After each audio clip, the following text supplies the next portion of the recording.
এবার আমরা ভগ্নাংশের খেলা অধ্যায়টির অনুশীলনের সমাধান দেখব।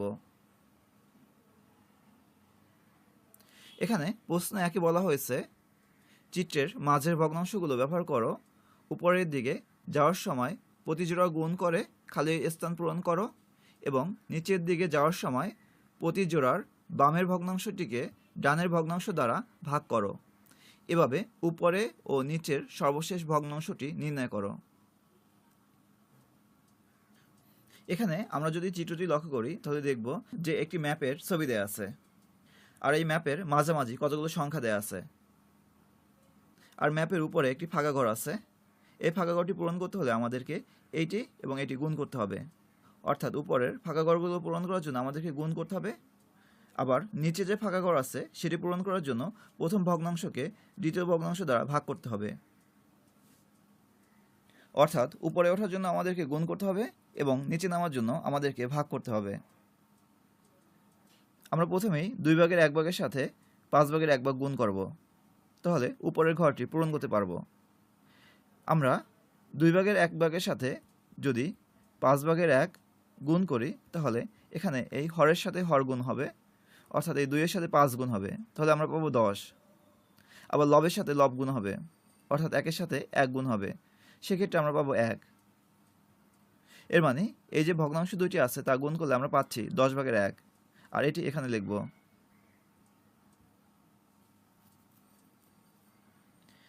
ঠিক একইভাবে পরের দুইটি ভগ্নাংশ গুণ করে আমরা উপরের ফাঁকা ঘর পূরণ করব।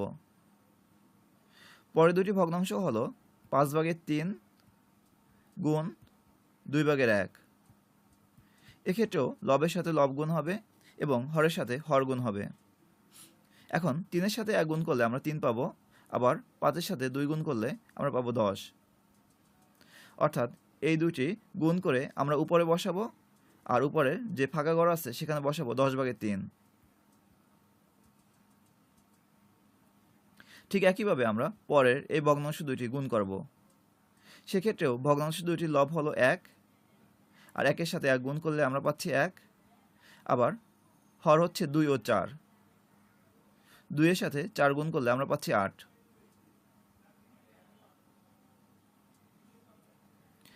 এবার আমরা শেষ ভগ্নাংশ জোড়া গুণ করব, অর্থাৎ 5 ভাগের 6 ভাগের সাথে 2 ভাগের 1 ভাগ গুণ করব। আমরা যদি 5 ভাগের 6 ভাগের সাথে 2 ভাগের 1 গুণ করতে চাই তাহলে দেখা যাচ্ছে যে এখানে আমরা কাটাকাটি করতে পারি। আমরা হর এবং লব কাটাকাটি করতে পারি। প্রথম ভগ্নাংশের লব হচ্ছে 6, যাকে আমরা 2 দ্বারা ভাগ করতে পারি বা কাটতে পারি, তাহলে পাচ্ছি 3। আবার দ্বিতীয় ভগ্নাংশের হর হচ্ছে 2, যাকে 2 দ্বারা কাটলে আমরা পাচ্ছি 1। এখন প্রথম ভগ্নাংশের হর হলো 5 এবং দ্বিতীয় ভগ্নাংশের হর হলো 1, তাহলে এদের গুণফল হবে 5। আবার প্রথম ভগ্নাংশের লব হলো 3 এবং দ্বিতীয় ভগ্নাংশের লব হলো 1, আর এদের গুণফল হবে 3। অর্থাৎ এখানে আমরা লিখব 5 ভাগের 3।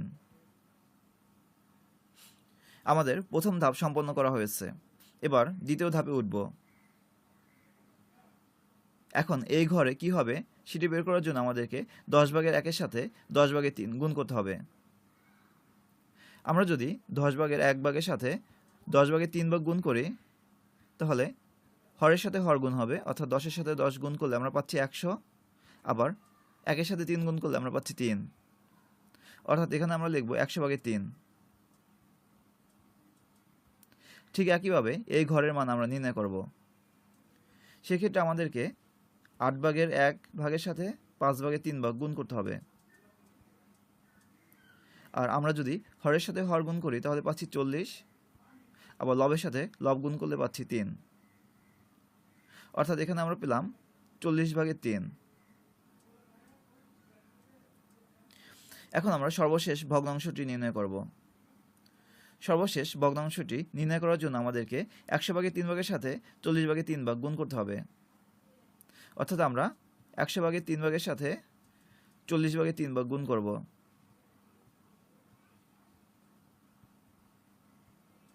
এখানে ভগ্নাংশগুলোর লব হচ্ছে 3 ও 3, যার গুণফল হলো 9। এবার আমরা হর দুইটির গুণফল নির্ণয় করব, অর্থাৎ 100 এবং 40-এর গুণফল নির্ণয় করব। এজন্য এখানে যে শূন্যগুলো আছে সেই শূন্যগুলো আগে বসিয়ে নেব, অর্থাৎ 3টি শূন্য আছে 3টি শূন্য বসাবো। এরপরে বাকি থাকে 1 এবং 4। 1 এবং 4-এর গুণফল হবে 4, অর্থাৎ আমরা পেলাম 4000 ভাগের 9 ভাগ। অর্থাৎ উপরের সর্বশেষ ভগ্নাংশটি হলো 4000 ভাগের 9 ভাগ।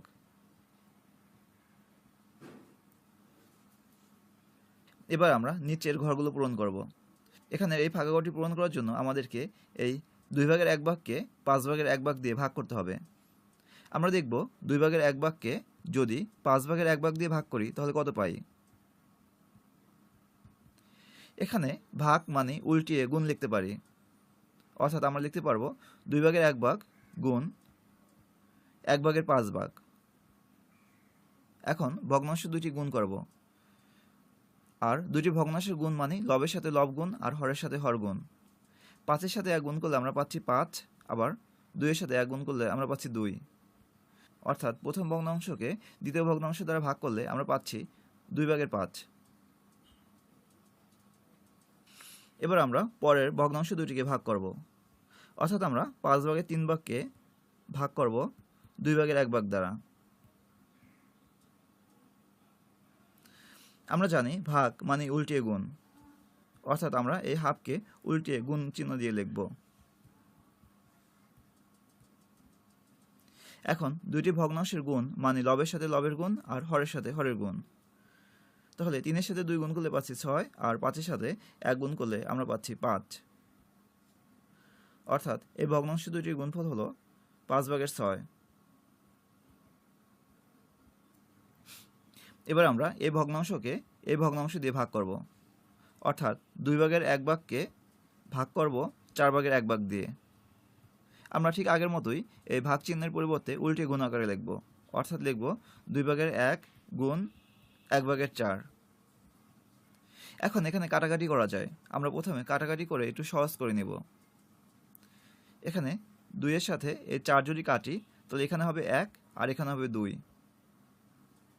এখন ভগ্নাংশের গুণ মানে লবের সাথে লব গুণ এবং হরের সাথে হর গুণ, অর্থাৎ এই 1-এর সাথে 2 গুণ করব তাহলে পাবো লব 2, এবং হর এই 1-এর সাথে 1 গুণ করব তাহলে পাবে 1। নিচে 1 থাকলে সেই সংখ্যা আর দিতে হয় না। আবার যে কোনো সংখ্যার হর 1 ধরে নিতে পারি, অর্থাৎ আমরা 3কে লিখতে পারি 3/1, 5কে লিখতে পারি 5/1, অর্থাৎ যে কোনো সংখ্যার হর আমরা 1 ধরতে পারি। অতএব এই 1 ভাগের 2 বা 2 সংখ্যাটির হর 1 হলে সেটাকে আমরা লিখতে পারবো 2, অর্থাৎ আমরা এখানে যে ফাঁকা ঘর আছে সেখানে বসাবো 2। এবার আমরা শেষ জোড়া ভগ্নাংশের ভাগফল নির্ণয় করব, অর্থাৎ আমরা 5 ভাগের 6কে ভাগ করব 2 ভাগের 1 দিয়ে। কোনো ভগ্নাংশের পূর্বে যদি ভাগচিহ্ন থাকে সেক্ষেত্রে আমরা এটিকে উল্টে গুণ আকারে লিখতে পারি, অর্থাৎ এখানে হাফের পূর্বে ভাগচিহ্ন আছে, এজন্য এটিকে আমরা গুণ চিহ্ন দিতে হলে আমাদেরকে উল্টে লিখতে হবে। এখন দুইটি ভগ্নাংশের গুণ মানে লবের সাথে লবের গুণ এবং হরের সাথে হরের গুণ।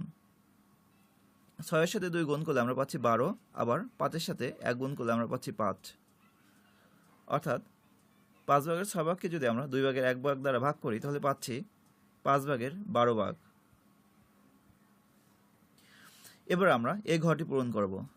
এই ঘরটি পূরণ করতে হলে আমাদেরকে এই ভগ্নাংশ দুইটিকে ভাগ করতে হবে, অর্থাৎ আমরা 2 ভাগের 5 ভাগকে ভাগ করব 5 ভাগের 6 ভাগ দ্বারা। আর আমরা জানি ভাগ মানে উল্টিয়ে গুণ, অর্থাৎ এখানে যে 5 ভাগের 6 ভাগ আছে সেটিকে আমরা উল্টে গুণ আকারে লিখতে পারি, অর্থাৎ আমরা লিখতে পারি 6 ভাগের 5 ভাগ। এখন ভগ্নাংশের গুণ মানে লবের সাথে লবের গুণ আর হরের সাথে হরের গুণ। তাহলে 5-এর সাথে 5 গুণ করলে পাচ্ছি 25, আর 6-এর সাথে 2 গুণ করলে পাচ্ছি 12, অর্থাৎ আমরা এখানে বসাবো 12 ভাগের 25। ঠিক একইভাবে পরের এই ঘরটি পূরণ করার জন্য আমাদেরকে এখানে এই ভগ্নাংশ দুটি ভাগ করতে হবে, অর্থাৎ আমরা নির্ণয় করব 2 ভাগ 5 ভাগের 12। কোনো ভগ্নাংশের ভাগ মানে উল্টিয়ে গুণ, অর্থাৎ এখানে আমরা গুণ চিহ্ন দিব এবং এই পরের ভগ্নাংশটিকে উল্টিয়ে লিখব। এখন আমরা যদি লক্ষ্য করি এখানে 2 এর নিচে আমরা 1 ধরতে পারি, তার মানে 2 হচ্ছে লব আর এখানে 12 হচ্ছে হর, যাকে আমরা 2 দ্বারা কাটতে পারি। তাহলে পাবো 6, আবার 2কে 2 দ্বারা কাটলে পাচ্ছি 1। এখন এই 1 এর সাথে 5 গুণ হবে, কারণ 1 এবং 5 উভয় লব, আর এখানে 6 হচ্ছে হর আর 2 এর হর ছিল 1, যা থেকে পাচ্ছি 6। অর্থাৎ আমরা পেলাম 6/5। এবার আমরা সর্বশেষ ভগ্নাংশটি নির্ণয় করব। এজন্য আমাদেরকে 12/25কে ভাগ করতে হবে 6/5 দিয়ে। আর আমরা জানি কোনো ভগ্নাংশের পূর্বে ভাগ চিহ্ন থাকে উল্টে গুণ আকারে লিখতে পারবো। অর্থাৎ আমরা লিখতে পারবো 12/25 গুণ 5/6।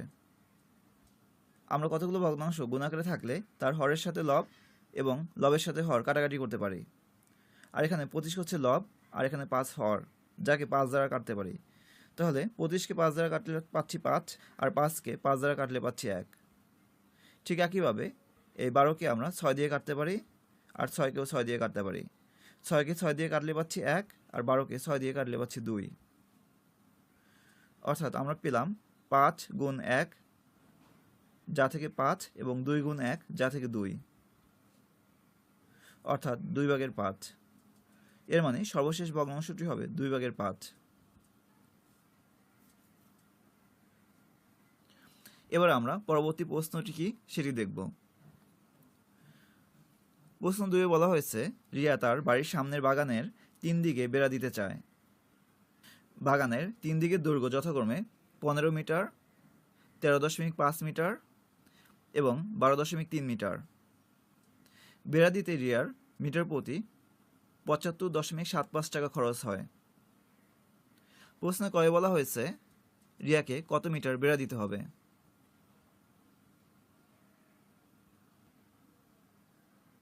এখানে রিয়াকে বেড়া দিতে হবে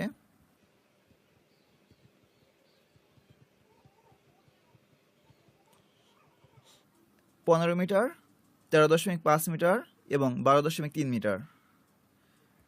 অর্থাৎ আমরা লিখব 15 যোগ 13.5 যোগ 12.3, আর এগুলোর একক হলো মিটার।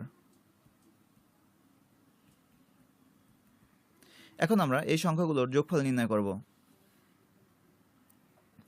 আমরা নিচে নিচে যোগ করব, অর্থাৎ 15 লিখব, এরপরে লিখব 13.5। আমরা এমনভাবে লিখব যেন সবগুলো সংখ্যার দশমিক একই বরাবর হয়, কারণ যোগ বা বিয়োগ করতে হলে দশমিকগুলো একই বরাবর থাকতে হয়।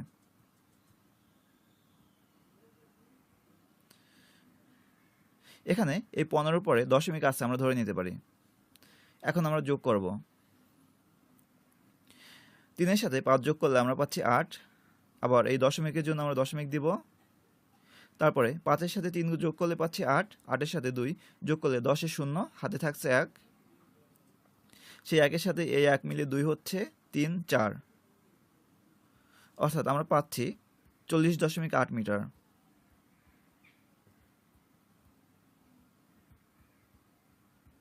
অর্থাৎ রিয়াকে 40.8 মিটার বেড়া দিতে হবে। এবার আমরা প্রশ্ন খ দেখব। প্রশ্ন খয়ে বলা হয়েছে বেড়া দিতে রিয়ার মোট কত টাকা খরচ হবে। এখানে প্রশ্নে বলা আছে বেড়া দিতে রিয়ার মিটার প্রতি খরচ হলো 75.75 টাকা। অর্থাৎ 1 মিটার বেড়া দিতে খরচ হয় 75.75 টাকা।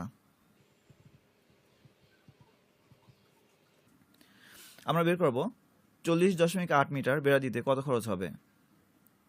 অতএব 40.8 মিটার বেড়া দিতে খরচ হবে 75.75 গুণ 40.8 টাকা। এখন আমরা এই গুণ করে এর মান বের করব। অর্থাৎ আমরা 75.75-এর সাথে গুণ করব 40.8। এক্ষেত্রে আমাদেরকে এই দশমিক বরাবর দশমিক বসাতে হবে না, শুধুমাত্র যোগ বা বিয়োগ করার জন্যই দশমিক বরাবর দশমিক বসাতে হয়। এখন প্রথমেই 8 এর সাথে 5 গুণ করব, তাহলে পাই 5 গুণ 8 = 40 এর 0 হাত থেকে 4। আবার 7 এর সাথে 8 গুণ করলে 56, তার সাথে হাতের 4, তাহলে হচ্ছে 60। 60 এর 0 বসাবো এবং 6 হাতে রাখবো। আবার 5 8 40 আর হাতের 0 6, অর্থাৎ আমরা পাচ্ছি 46, এর 6 বসাবো আর 4 হাতে রাখবো। আবার 7 8 56 আর 4 হলো 60, অর্থাৎ আমরা 60 লিখব।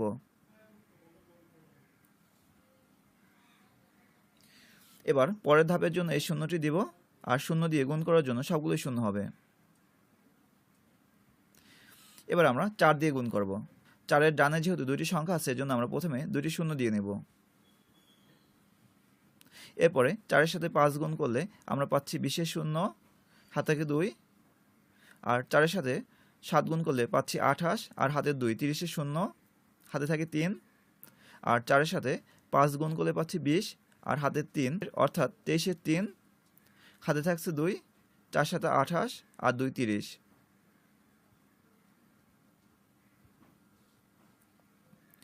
এখন আমরা যোগ করব, তাহলে এখানে 0, এখানে 0, এখানে 6, এখানে 0, এখানে 9, এখানে 0 আর এখানে 3 পাচ্ছি।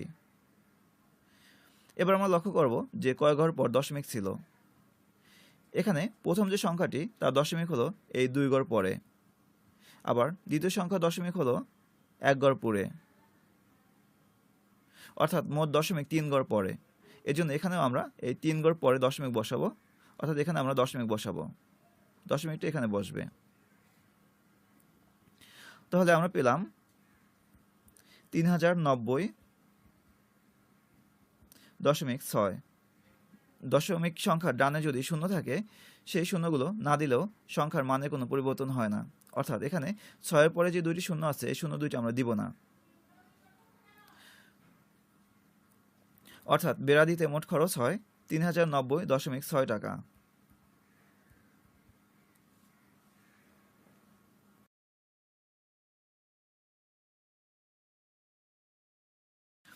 এবার আমরা 3 নং প্রশ্নের সমাধান দেখব।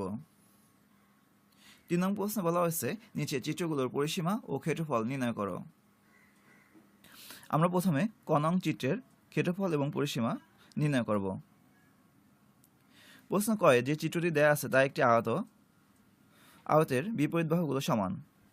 এর মানে এই বাহুটি 5.5 সেন্টিমিটার হয়, এই এপাশে বাহুটিও হবে 5.5 সেন্টিমিটার। ঠিক একইভাবে উপরের বাহুটি 2.3 সেন্টিমিটার হয়, নিচের বাহুটিও হবে 2.3 সেন্টিমিটার। এখন পরিসীমা হচ্ছে এই চারপাশে যে বাহুগুলো আছে সেই বাহুগুলোর যোগফল, অর্থাৎ আয়তের 4টি বাহুর যোগফল। অতএব আমরা লিখব পরিসীমা =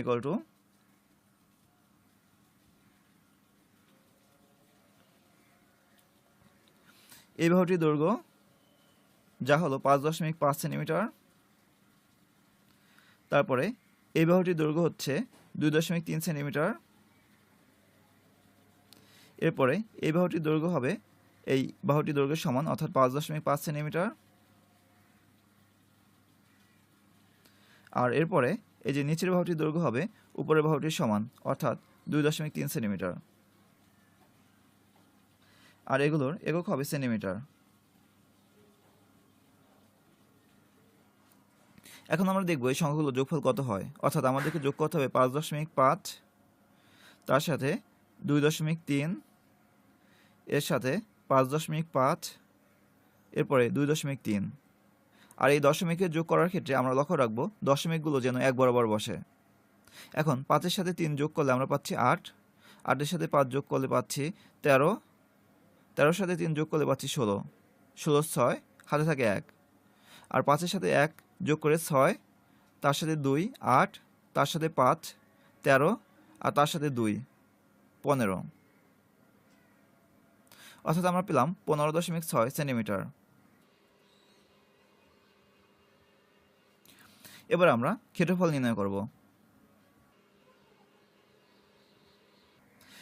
আমরা জানি আয়তক্ষেত্রের ক্ষেত্রফল হচ্ছে দৈর্ঘ্য গুণ প্রস্থ, আর এখানে দৈর্ঘ্য হচ্ছে এই মানটি, অর্থাৎ 5.5 সেন্টিমিটার, আর প্রস্থ হচ্ছে 2.3 সেন্টিমিটার।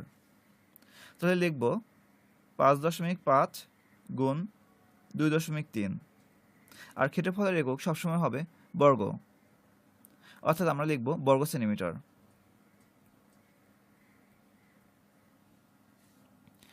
এখন আমরা 5.5 সাথে 2.3 গুণ করব। তাহলে 3-এর সাথে 5 গুণ করলে পাচ্ছি 15, 5 হাতে থাকে 1, আবার 3-এর সাথে 5 গুণ করলে পাচ্ছি 15 আর হাতের 1 16।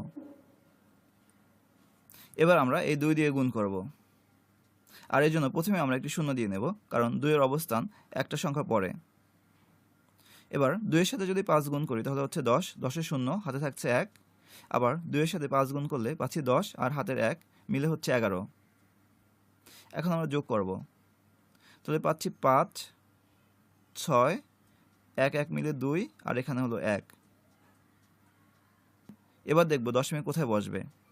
প্রথম সংখ্যা দশমিক ছিল 1 ঘর পরে, আবার দ্বিতীয় সংখ্যা দশমিক হলো 1 ঘর পরে। এর মানে এই গুণফলে দশমিক হবে 2 ঘর পরে, অর্থাৎ আমরা এখানে দশমিক বসাবো, কারণ এখান থেকে 2 ঘর এখানে।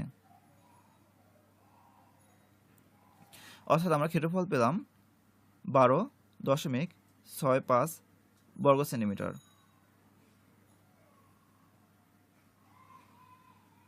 এবার আমরা খ নং চিত্রের পরিসীমা এবং ক্ষেত্রফল নির্ণয় করব। আর খ নং চিত্রটি হচ্ছে বর্গ। আমরা জানি বর্গের 4টি বাহু সমান, অর্থাৎ এখানে এই বাহুর দৈর্ঘ্য হচ্ছে 3.6 সেন্টিমিটার, তার মানে এই সবগুলো বাহুর দৈর্ঘ্য হবে 3.6 সেন্টিমিটার। তাহলে পরিসীমা হবে এই 4টি বাহুর যোগফল। যেহেতু 4টি বাহু সমান, এজন্য আমরা লিখব 3.6 গুণ 4 সেন্টিমিটার, কারণ 3.6কে আমরা 4 বার যোগ না করে সংক্ষেপে 3.6কে 4 দ্বারা গুণ করতে পারি। এখন আমরা দেখব 3.6কে যদি 4 দ্বারা গুণ করি তাহলে কত হয়। প্রথমে 4-এর সাথে 6 গুণ করলে পাচ্ছি 24-এ 4, হাতে থাকে 2, 3 4 12, আর 2 হলো 14,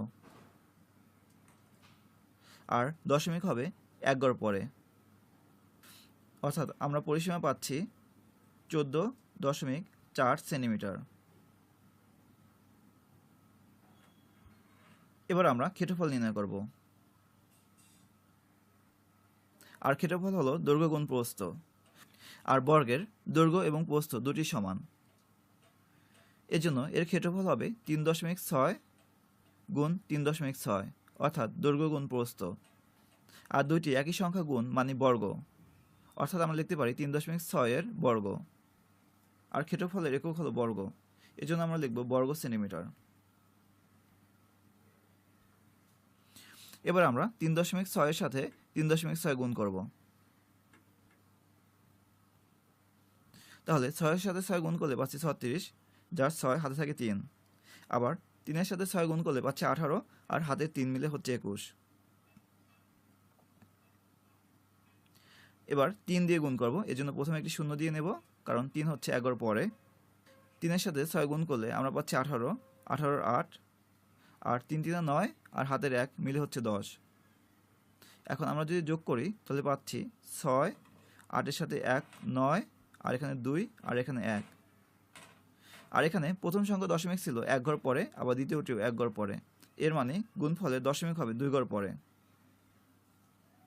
অর্থাৎ আমরা 3.6কে যদি বর্গ করি তাহলে পাচ্ছি 12.96, আর একক হবে বর্গ সেন্টিমিটার।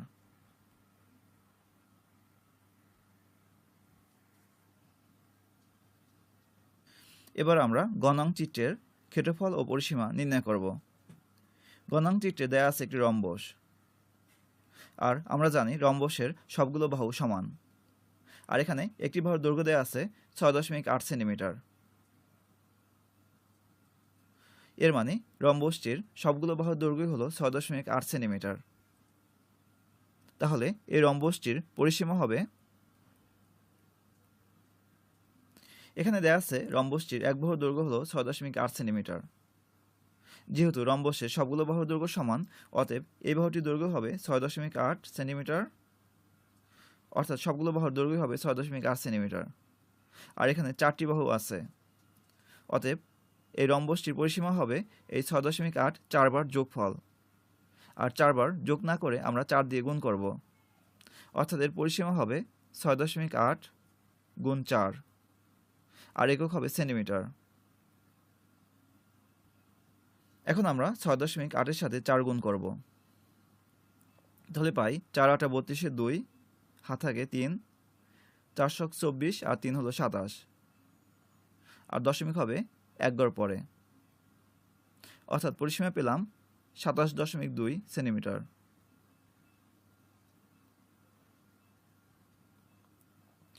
এবার আমরা এই রম্বসটির ক্ষেত্রফল নির্ণয় করব।